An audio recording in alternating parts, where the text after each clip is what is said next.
اللهم صل على محمد وآل محمد.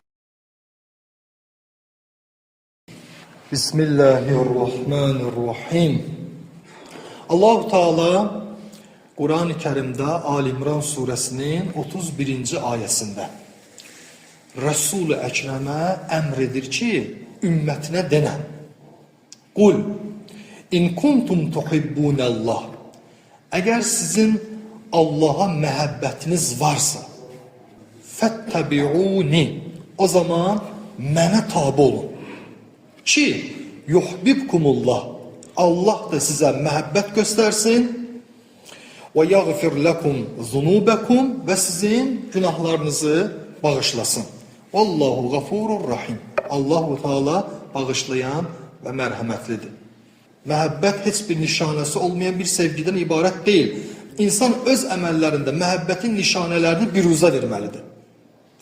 Və həmin əməllərin də ən başlıcası Kur'an-ı Kerimin qeyd etdiyi Resul-i Ekrem'e tabi olmaqdır. Belə olan halda bu məhəbbət qarşılıqsız qalmır.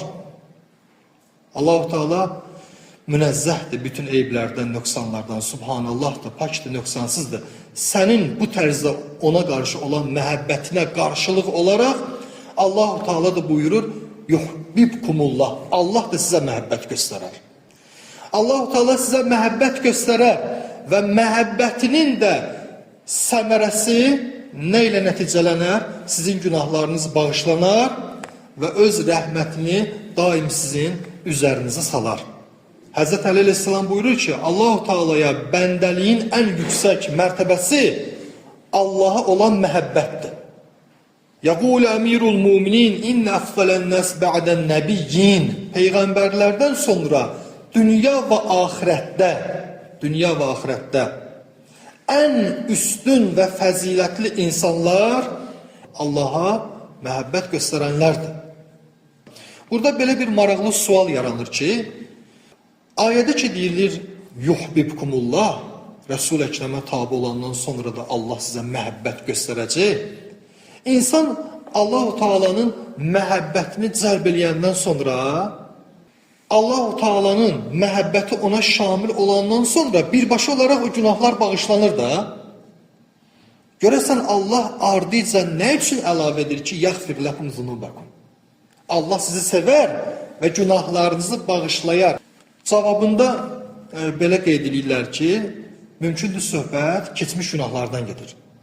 Sən hal-hazırda Peyğəmbərə tabi olmuşsan, Allah'a məhəbbət göstərmirsən, Allah da sənə məhəbbət göstərib və sənin keçmiş günahlarını eləyib, bağışlayıbdır. O səbəbdən o kəlmə əlavə olaraq işlənib ki, sizin günahlarınızı bağışlayaraq. Bu bir cavab. İkinci cavab da odur ki, nə olsun bir insan Peyğəmbərə tabi olmağının Allah'a məhəbbəti var və Allah-u Teala'nın da ona məhəbbəti var. Axı bu şəxsin özü qeyri-məsumdur, günahkardır, xətakardır. Mümkündür Allah ona görə deyir ki, onun günahları bağışlanar. Həmin o ilahi məhəbbəti daşıyan şəxs bəzən ola bilər ki, öz nəfsi istəklərini uysun, hansısa bir günaha yol versin. Allah-u Teala'nın məhəbbətini daşıdığına görə həmin anda da onun günahları bağışlansın. Ona görə ayədə günahlarınız bağışlanar ifadəsi ayrıcı olaraq qeyd olunubdur. Salavat işlidir.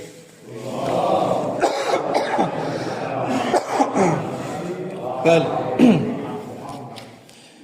Biz Allah'a necə məhəbbət göstərməliyik?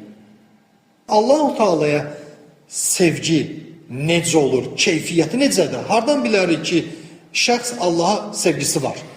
Hansı işindən və ya əməlindən görsənər? Birincisi odur ki, əsas mənası rızadır. Bəndənin Allah'ta razı qalmasıdır.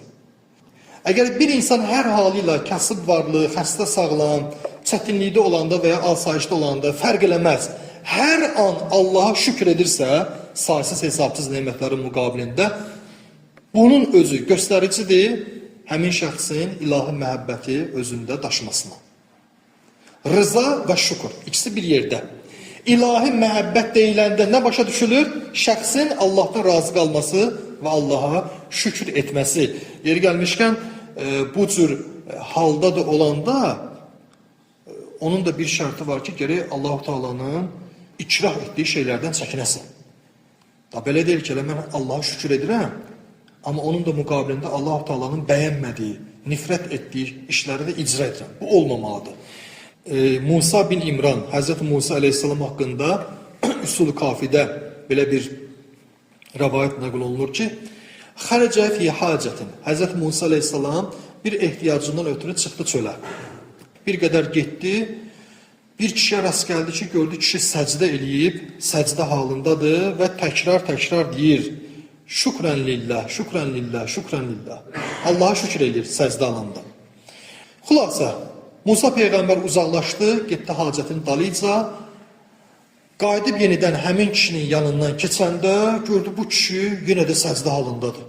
Elə Allah-u Teala'ya şükrən lillah deyir. Hz. Musa aleyhisselam baxdı o şəxsə, dedi, لَوْ كَانَ حَاجَتُهُ عِنْدِ لَقَزَيْتُهَا.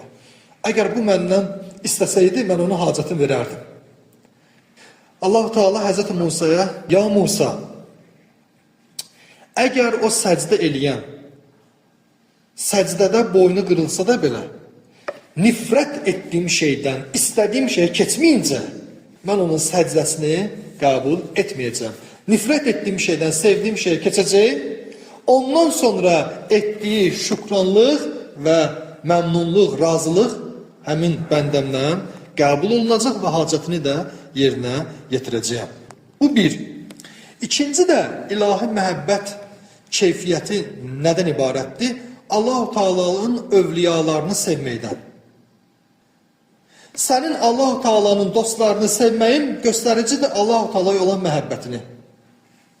Yenə də Musa aleyhisselam haqqında bir maraqlı hadisədir ki, rəvayətdə gəlib, Allah-u Teala Musa Peyğəmbərə dedi ki, ey Musa, mənim üçün nə etmirsən?